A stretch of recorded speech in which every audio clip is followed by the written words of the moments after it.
এখানে উপস্থিত আছে আমার সাথে আমার ছোট ভাই হাবিব। তো আসলে এই শহীদ মিনারে আমরা যে আজকে অবস্থান করছি, কেন অবস্থান করছি এই স্বল্প পরিসরে ভাইয়ের কাছে একটু জানতে চাচ্ছি। আচ্ছা, ধন্যবাদ আপনাকে। আসলে আজকের দিনটি যেমন আমাদের একটি প্রাপ্যতার দিন, ঠিক একইভাবে বেদনারও দিন বটে। আমরা এই দিনেই রফিক সালাম, বরকত, জব্বার, শফিউর সহ আরও যাদের আমরা নাম হয়তো জানিনি, যারা ভাষার জন্য জীবন দিয়েছেন, যাদের কারণে আজকে আমরা আমাদের মাতৃভাষা বাংলায় কথা বলতে পারছি, আসলে তাদের স্মৃতিতে অম্লান এই দিনটি।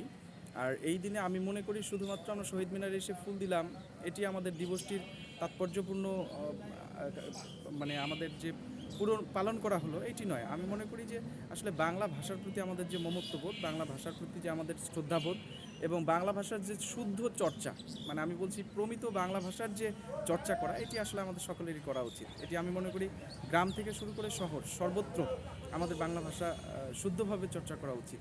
অসংখ্য ধন্যবাদ ছোট